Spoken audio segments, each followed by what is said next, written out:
Assalamualaikum warahmatullahi wabarakatuh.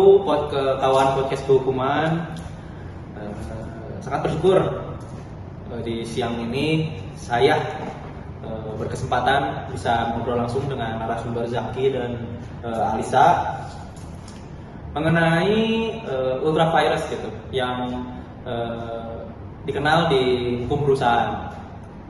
Namun sebelum dari itu ingin lebih kenal lah biar dari Azaki sama Teh Alisa ini bisa memperkenalkan ke penonton semua gitu. Halo, perkenalkan, nama saya Muhammad Zaki Kamal Faiz, NPM 2310414. Halo, perkenalkan nama aku Najwa Alisa, NPM aku 23452 dari jurusan Hukum Universitas Pasundan. Nah, kebetulan saya juga lupa juga untuk memperkenalkan diri gitu. Kalau saya Naufal Dira, NPM 23139 dari hukum perusahaan, di mana ini tugas gitu, tugas dari dosen Bu Tuti dalam hal ini menugaskan untuk kita bercengkrama lah gitu mengenai apa yang akan kita bahas. Nah, kita ini akan bahas ultravirus. Boleh siapa dulu nih mau atau coba saya pantik dulu gitu? Boleh. Nah, jadi ultravirus ini yang saya ketahui ya, Azaki sama Teh Alisa ini dari bahasa Latin. Yang ultra ini artinya melampaui batas dan virus ini artinya tindakan. Jadi secara tidak langsung ultravirus ini tindakan yang melampaui batas. Nah, gimana kalau pantik itu ada yang mau ditanggapi dulu? Berarti yang tadi saya sedikit menyenggol, bahasa dari Latin yang artinya melampaui batas, Ya. yang berarti kewenangan gitu ya. Ya, suatu tindakan lah. Bahasa Latinnya itu apa? Nah, untuk bahasa Latinnya saya tuh agak lupa gitu bahasa Latinnya. Nah, kalau Najwa Alisa sendiri? Menurut aku, ultravirus itu adalah tindakan suatu badan hukum yang dalam konteksnya itu dilakukan di luar batas kewenangannya yang diberikan oleh anggaran dasar undang-undang yang tujuannya untuk pendiriannya gitu. Jadi secara garis besar, ultravirus ini tindakan yang dilakukan oleh seseorang atau suatu badan hukum itu atau badan hukum di luar batas kewenangan yang sah. Nah, Berarti itu ultravirus. Ya. Oke, baik. sependapat juga gitu, sejalan dengan pendapat dari ahli Munir Fuadi gitu. Oh, dari pendapat ahli Ya, ada. Kalau yang saya ingat tuh dia berpendapat bahwa ultravirus ini ialah suatu hal yang membatasi ruang gerak badan hukum gitu. Agar tidak bertindak di luar dari tujuan yang telah ditetapkan dalam anggaran dasar yang sudah tadi Alisa jelaskan gitu. Nah, itu menurut Munir Fuadi gitu. Tapi ultravirus ini tuh gak dikenal di hukum perusahaan aja. Di hukum tata negara, hukum administrasi negara tuh ultravirus ini sangat dikenal gitu. Karena dalam pejabat-pejabat yang melakukan suatu tindakan yang di luar dari batasnya, nah itu melalui kewenangannya, nah itu bisa masuk dalam ultravirus. Kalau dari doktrin ultravirus itu kayak gimana? Doktrin ultravirus ini maksudnya yang berasal dari common law gitu. Ya. Ya, yang berasal dari common law itu untuk selanjutnya. Jadi saya juga pengen lebih paham gitu dari ultravirus ini. Ada gak sih gitu jenis gitu dari ultravirus? Apakah jenisnya ada, begitupun sampai asasnya pun ada gitu, sampai sekalipun akibat hukumnya gitu telah melakukan akibat dari ultravirus ini gitu. Baik, sedikit menjelaskan jenis-jenis ultravirus ini. Menurut saya ultravirus ini terhadap undang-undang, tindakan yang melanggar atau bertentangan dengan ketentuan hukum atau peraturan perundang-undangan. Itu yang ke satu. Yang kedua juga ada ultravirus terhadap anggaran dasar, yang dimana tindakan yang melampaui tujuan atau wewenang yang disebutkan dalam Memorandum of Action atau anggaran dasar perusahaan. Yang terakhir, yang ketiga, ultravirus terhadap kewenangan internal, yang dimana tindakan pejabat atau pengurus yang melebihi kewenangan yang diberikan kepadanya secara internal oleh perusahaannya. Nah, Di sini juga saya sedikit menyenggol asas-asas dan akibat hukum ultra vires ini sendiri. Asas-asasnya ada dua. Yang pertama, badan hukum hanya dapat bertindak dalam lingkup wewenang yang diberikan hukum. Yang kedua, tindakan di luar kewenangan adalah tindakan sah dan tidak mengikat badan hukum tersebut. Nah, lanjut akibat hukumnya ini.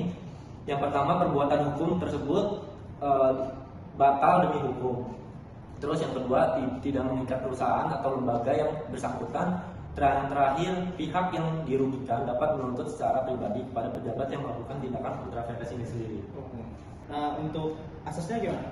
Nah, jadi teman-teman, kalau kita bahas tentang ultra vires ini, sebenarnya salah satu prinsip yang paling penting di dalam hukum perusahaan yang berfungsi buat ngebatasin kita untuk kewenangan sebuah badan hukum gitu, khususnya buat perseroan-perseroan terbatas. Nah, secara bahasa kan tadi udah dikasih tahu nih ultra vires ini dari bahasa Latin.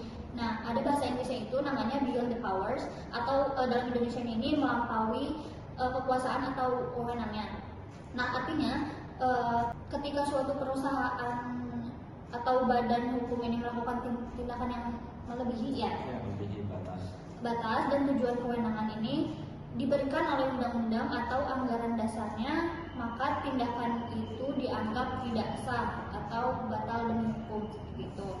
Nah, mungkin untuk tindakan ultra vires yang tidak sah atau batal demi hukum, tapi bisa juga gitu dibatalkan dalam perjalanannya sejak perseroan itu tidak memiliki kewenangan tersebut gitu. Jadi dalam awalnya tidak sah, batal demi hukum, tapi bisa juga gitu dalam perjalanannya dibatalkan sejak perseroan itu tidak memiliki kewenangan tersebut gitu. Nah, prinsip ultra vires ini tuh bertujuan untuk melindungi para investor dari tindakan direksinya yang di luar dari wewenang. Maksudnya gimana? Untuk melindungi investor supaya mengawasi tindakan direksi di luar dari wewenangnya gitu. Jadi bila mana direksinya melakukan suatu tindakan di luar dari anggaran dasar yang sudah di awal dijelaskan, begitupun tindakannya di luar batas gitu, melampauinya gitu. Nah, ini menjadi suatu perlindungan untuk para investor gitu.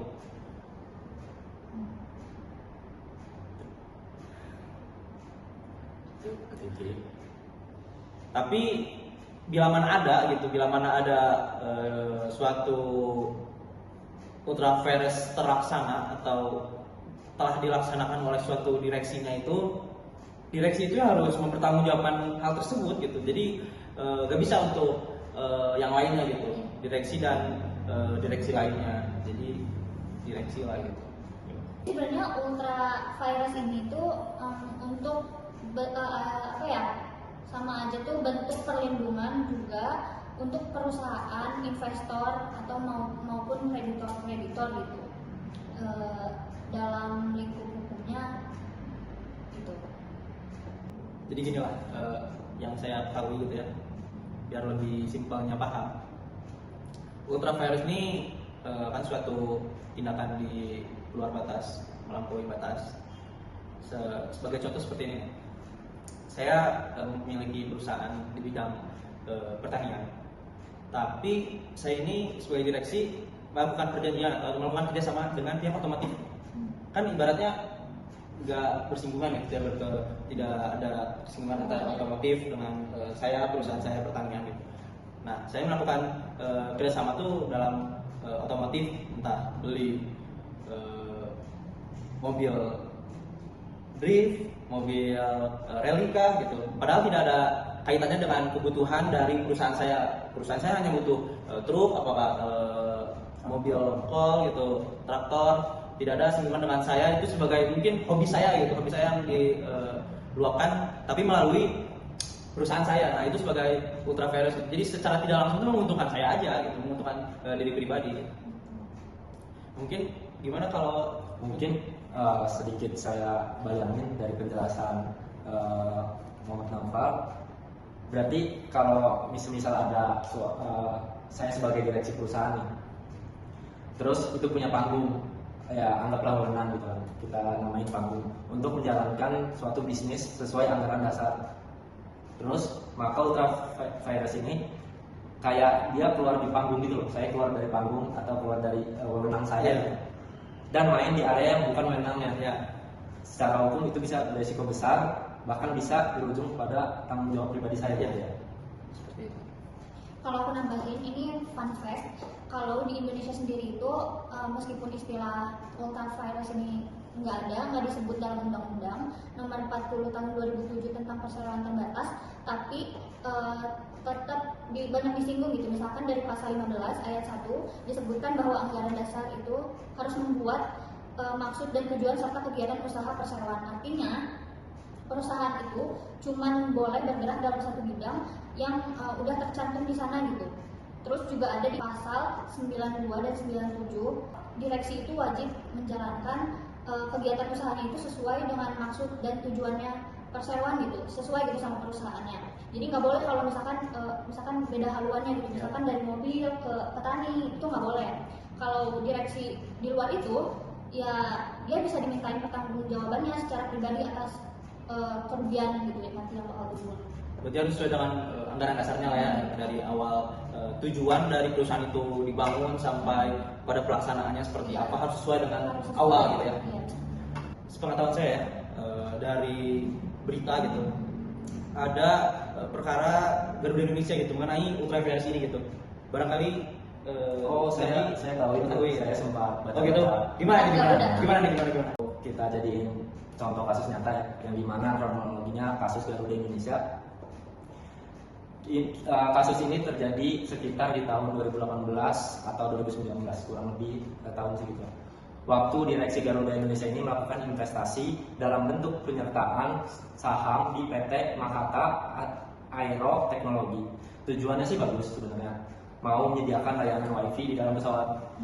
Nah, tetapi masalahnya investasi itu dilakukan tanpa persetujuan RUPS. Kalian tahu nggak RUPS itu apa? Jadi RUPS itu rapat umum pemegang saham. Jadi tanpa dilakukan tanpa persetujuan RUPS ini investasinya.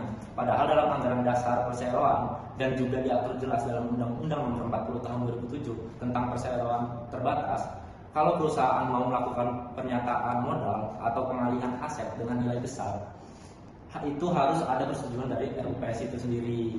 Dan bukan cuma itu, Garuda juga sempat mengakui pendapatan dari kerjasama tersebut sebagai laba tahun berjalan. Jadi Garuda menyatakan kayak keuntungannya labanya berjalan loh di tahun itu, padahal uangnya belum diterima sama sekali. Jadi laporan keuangannya kelihatan untung, padahal kenyataannya belum tentu untung. Terus kalau dari segi analisis hukumnya yang saya analisis dari kasus Garuda ini, di mana sih unsur ultravirus ini? Kalau kita bedah dari sisi hukum korporasi, kasus ini jelas punya elemen ultravirus. Yang pertama dari sisi wewenang internal, direksi Garuda melakukan tindakan yang seharusnya memerlukan persetujuan RUPS yang tadi saya jelasin, tapi tidak dilakukan, yang artinya mereka melampaui batas kewenangan yang diberikan oleh anggaran dasar dan UPT ini.